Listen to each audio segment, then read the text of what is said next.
Selamat pagi, saudara yang dikasih Tuhan. Pagi hari ini saya akan bacakan bagi saudara bagian firman Tuhan dari Lukas 13 ayat 6 hingga 9 yang menjadi perenungan kita pagi hari ini. Demikian bunyinya. Lalu Yesus mengatakan perumpamaan ini, seorang mempunyai pohon ara yang tumbuh di kebun anggurnya, dan dia datang untuk mencari buah pada pohon itu, tapi ia tidak menemukannya. Lalu ia berkata kepada pengurus kebun anggur itu, "Sudah 3 tahun aku datang mencari buah pada pohon ini, dan aku tidak menemukannya. Tebanglah pohon ini. Untuk apa ia hidup di tanah ini dengan percuma?" Jawab orang itu, "Tuan, biarkanlah ia tumbuh tahun ini lagi. Aku akan mencangkul tanah sekelilingnya dan memberi pupuk kepadanya. Mungkin tahun depan ia berbuah. Jika tidak, tebanglah dia." Saudara, dalam perumpamaan ini diceritakan tentang seorang pemilik kebun anggur yang menanam sebuah pohon ara di tengah-tengah kebun anggurnya. Nah, saudara, ini adalah hal yang tidak biasanya, tidak lumrah.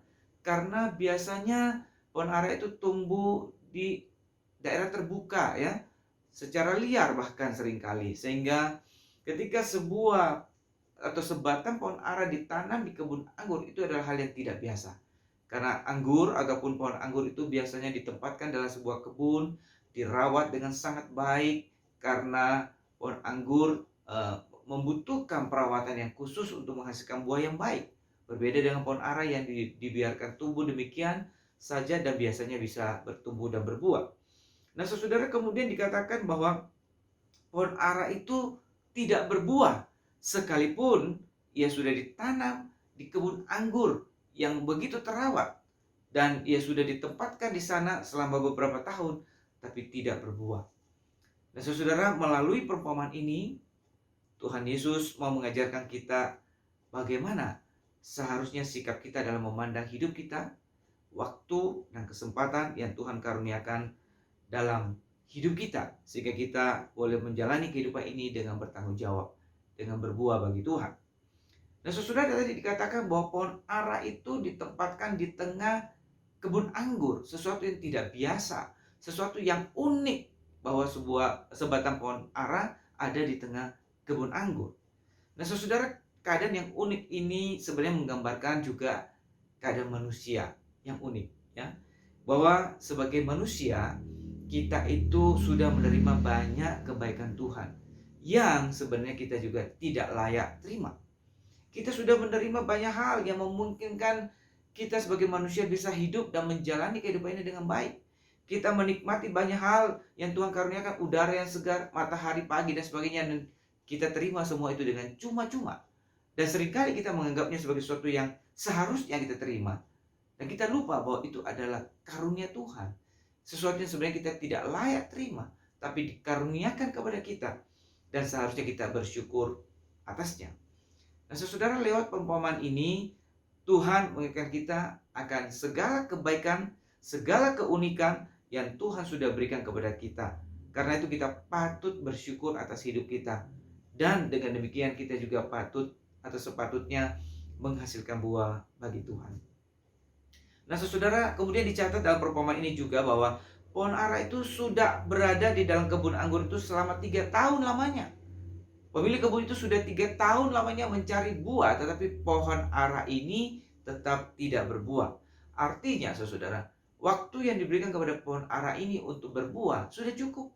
Sudah lebih dari cukup, karena 3 tahun berturut-turut dia diberi waktu untuk berbuah, tapi dia tidak berbuah. Nah, saudara, hal ini mengingatkan kita tentang hidup kita juga. Bahwa sesungguhnya Tuhan juga sudah memberi kepada kita waktu yang cukup untuk berbuah.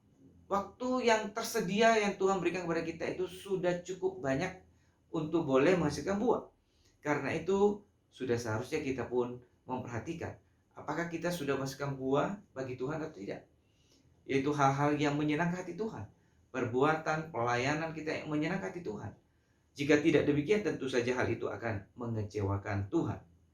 Lalu saudara, kemudian dicatat bahwa pemilik kebun ini pun ya menjadi kecewa dan berniat menebang pohon ara itu. Tetapi penjaga kebun tersebut meminta supaya pohon ara itu diberi waktu 1 tahun lagi. Jika ia tetap tidak berbuah, maka dia akan ditebang. Dan saudara, di dalam bagian ini kita diingatkan bahwa sekalipun kesempatan bagi kita untuk menghasilkan buah masih diberikan oleh Tuhan. Tapi kesempatan itu ada batasnya. Kesempatan itu bersifat terbatas. Penjaga kebun itu berkata, berikanlah dia setahun lagi. Artinya ada tambahan waktu untuk berbuah. Tapi tambahan waktu itu terbatas. Karena itu saudara, sebagai orang yang hidup di dalam dunia ini, kita tahu bahwa Tuhan masih memberikan kita waktu untuk menjalani kehidupan kita di dunia ini. Masih diberi kesempatan untuk berbuah bagi Tuhan. Khususnya kita sebagai anak-anak Tuhan, kita masih diberi kesempatan untuk berbuah bagi Tuhan yang sudah mengasihi dan menyelamatkan kita.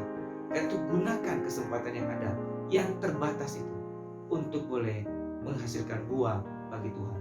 Mari kita memakai waktu yang terbatas itu, kesempatan yang terbatas itu, dengan sebaik-baiknya.